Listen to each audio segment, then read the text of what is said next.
Hi there, I'm Doug from the residential property team here at Lester Aldridge in our London office, and welcome to another episode of Property Particulars. And my guest today is Philippa Davis. Welcome. Hi, thank you very much. How are you today? I'm very well, thank you. Good. So you are, and your team are relatively new, started earlier this year in our lovely London office. So welcome. You've become such a welcome and important part of our team. So tell us a little bit about your journey to Lester Aldridge and your team. Thank you.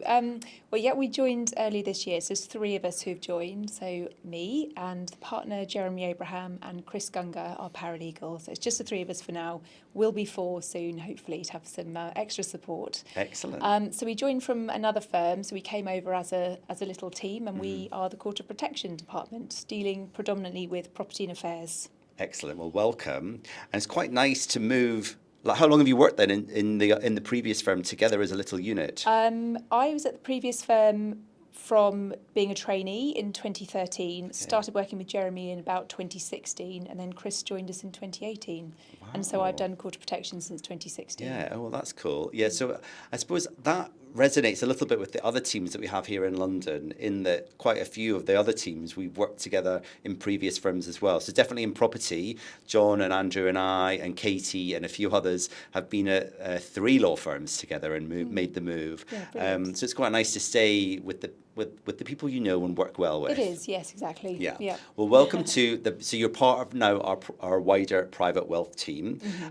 So for those watching, the private wealth team here in London is growing now by the addition of your team. And so you're sitting with the private client team just now in our private client room. So we have private client, international private client. We now have yourself, the Court of Protection. We've got residential property and family. So we're a nice we become a family together. Yes, absolutely.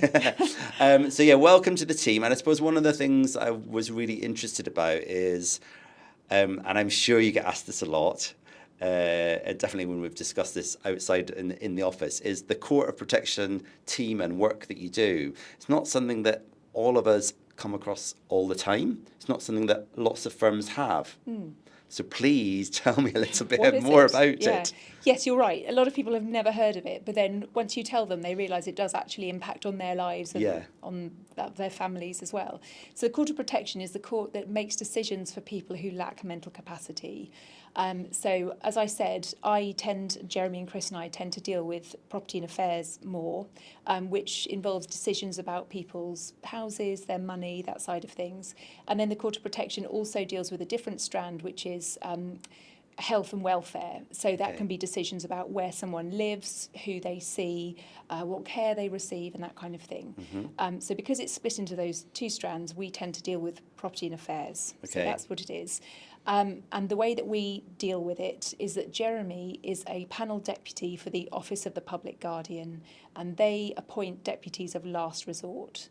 So it's a deputy for someone who doesn't have any family to help them, or sometimes their family has fallen out so catastrophically the court thinks it's best to put someone independent in to help them with those decisions. And so Jeremy goes to court quite a bit? Rarely, actually. Really? Okay. It tends to be much more paper-based. We do sometimes go, but because you're always acting in the best interest of your patient, we call it patient, that involves saving them money. So often it's more that we would say, well, there's a hearing coming up, but it's between two other parties, and with respect, court, it will be helpful for P, as we call them, the patient P, if we don't come to save money and they agree. You just tend to be present by phone, really, if you need to be. So yes, it's more paper-based than court-based. Sometimes we do have to go to court, but it's often cheaper to get a barrister to do it, actually, on hourly rates anyway. And so I presume, leading on from that you probably work with quite a few of our different teams, or the potential is there going forward. That's right, yes, because our work deals with all aspects of somebody's property and affairs. It's the kind of the day-to-day for us is paying care fees and making sure that we've got control of all the accounts and that you're not paying out anything you shouldn't be and that kind of thing. But it also, it abuts into other areas of people's life. So one example is you might want to make a statutory will for someone if they are going to die intestate. and you think that the person who's going to receive the money, perhaps they wouldn't want that because they actually cohabit with someone and have done for a long time. Right. And that might be an example when we would instruct the probate team to draw up a will, which we'd ask the Court of Protection to approve and make, and we've done that before. And then there's also property as well, which we deal with a lot, because very often... This is where my ears prick up, and I'm like, Absolutely, yes, the referral work.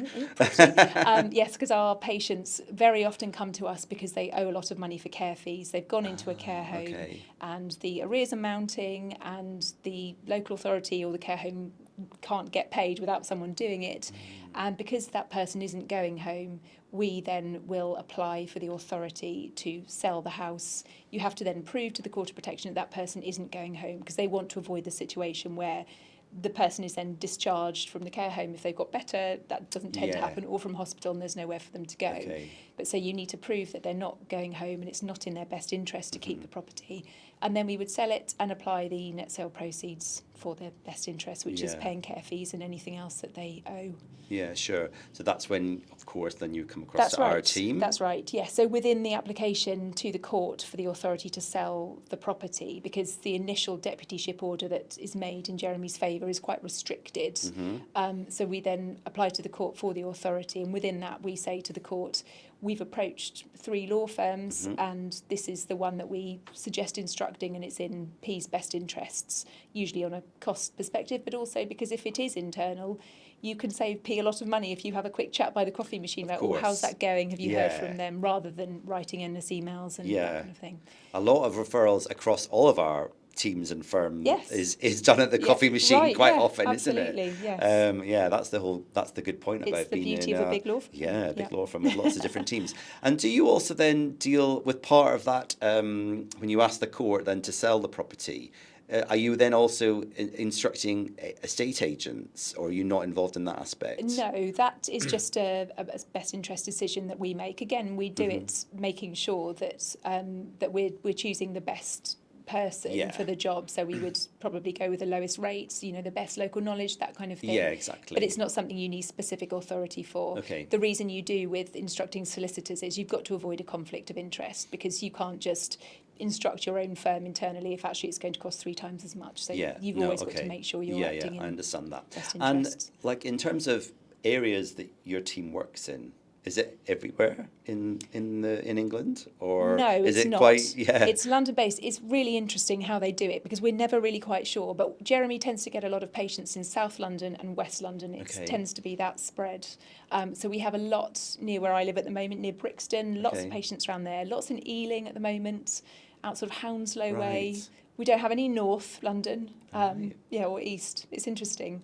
So there must be other panel deputies around London who the court sort of passes people from North London to them. And there's quite a few firms then that do, as I say, not going back to the bit I'd never heard of this particular area before, but you like you've discussed with us before, like some people weren't aware of this particular aspect, but they're quite. Are you aware of the other firms that deal with this type of work? Yes, so panel deputies, they are nationwide, and it is geographic. So if you wanted to look up, who was the panel deputy in the southwest of England, you just go on the Office of Public Guardian's website, and there'll be a few down there, sort of one Exeter way, one Bristol way, that kind of thing. So in London, I don't know how many. There's probably about 8 panel deputies here, and so the court seemed to suddenly send you about 5 people at once. And then you don't hear from them for a while, and I assume that they're going around everybody else. Go around the circle, exactly. Okay, cool. Well, I mean, it's great to have your team with us. We welcome you to our little London office, and hope that we will grow as a private wealth group together. So thank you for the little insight there into the COP world. And if you don't mind, as I have been asking with quite a lot of my guests, a little kind of the fun section of the podcast. So the property particulars. So if you have any of your own property particulars, have you bought and sold property before? Was it horrifically stressful? Was it Well, not? funny you should ask, because it's happening right now. It's happening now. So I am currently making the big move out of London with my family. Okay.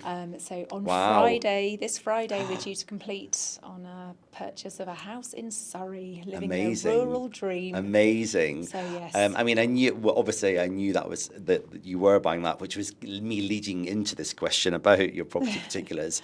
So thank you, even first of all, for coming to a podcast with me on the week that you are moving house. It's good to be out of the house right now. It's good to be out of the house. I Away from the bet. boxes. I bet. But I suppose you're kind of waiting for that final point. You've already exchanged. Oh yes. Yeah. So you've got the comfort that Yes. it's happening. It's happening. Yeah. Yeah. And I suppose one thing that I get asked, because it's simultaneous, your sale and your purchase. Yeah. So, but from what I've heard around the room today, you are doing what I tell all my clients to do, which is pack up in advance. Don't do that thing where they're like, oh yeah, we'll just start packing the day before. No. Can you imagine that people still ask me this though? Yeah, I mean, I know, because I think it's like one of those things where you would always think, well, how long can this take? Well, actually, an Yes. awful lot longer than you'd suspect. Yeah, so Yeah. we're just packing little bits at the moment because we've got the removal men are going to do it all on Thursday. Perfect. And I said, if you do it, how long will it take? And they said a day and a half. And I said, and if I do it, 3 weeks. Right, okay, then you can do it. Yes, so we're just pay that packing extra things bit. like, the week. Yeah, exactly. It's not that much when you think Okay. the stress of 3 weeks. So we're just packing sort of weekend bags and stuff like Okay, that. And, amazing. Wine Well, glasses and the important things. Yeah, for exactly. Friday Well, I night. think you're doing the right thing. The whole packing the day before, do not leave it. You've got that contract time. Remember, you've got to finish one transaction at one time and into the next Don't one. want to pay the late key waiver. So, Yeah, exactly. Well, I hope it goes really smooth Thank you towards the very end of this much. week. So now the even funner bit, my quick fire questions to Okay. finish off. So what would be maybe one of your favourite pubs or restaurants? My favourite restaurant, one I went to very recently, Honey & Co. in Lamb's Conduit Street. Absolutely Oh, I love lovely. Lamb's Conduit Street. It's such a gorgeous street, and Yeah. that restaurant is so good. Yeah, I haven't been to that one. I Oh, don't remember that one. God, it's amazing. It's sort of Middle Eastern food. So delicious. I Way think Lamb's stretchy Conduit Street's trousers. like a little hidden treasure that know, not many exactly. people know about, and it's I like know. so well actually it's very easy for me because I live in Islington, so it's not Oh, too far at perfect. all. Yeah. But yeah, like I quite often say that, and people haven't heard of it before. I know, it's But so it's beautiful. So beautiful. And Morrow is the other one, sort of similar vibe. Yes. So good. Yeah, that is that Exmouth Market. Yes. Yeah. So delicious. Yeah, well that's in my neighbourhood almost. Oh, yeah. I'm very jealous of you then. Yeah. What about if somebody was visiting you for the day? Where would you think? I mean, obviously, maybe this restaurant, but like, where would you take Yeah. them? Where's a good place that you'd always want them to see? Well, I just love to walk, so I would always suggest going on a long walk, and then you can reward yourself at Honey & Co. afterwards, can't you? Yeah, perfect. So South Bank is always great for a walk. Yeah. And the parks, perhaps not Hyde Park necessarily, but Regent's Park is so beautiful. Green Yeah, I Park's think quite Regent's fun. one of my favourites. Yeah, just a really good long walk. Yeah. Also, near the Royal Courts of Justice is lovely. In the Inns of Courts all around there, it's so beautiful. At Middle Temple Lane, you just Yeah. never know it was there, and it's so gorgeous. Yeah, it is. And actually, if you do that walk at the weekend, so I did it on a Sunday, and it's beautifully Nobody there, deserted, yeah. and it's actually quite nice. Yeah, exactly. Yeah, and actually, because we have our own impending office move soon. So at the time of recording, we have not moved offices, but by the time this has probably come out, this podcast, we will be in our new office, which We will. isn't far from that area. No, absolutely. So there we go. That's a good lunchtime walk. Little lunchtime stroll right Yeah, there. let's start the lunchtime walking Yeah, committee. yeah, I'd love that. Philippa, thank you for joining us for this episode of Property Particulars. Thank you so much. Join us again soon for another episode of Property Particulars, and please also check out our Instagram, which is @Lester Aldridge Property.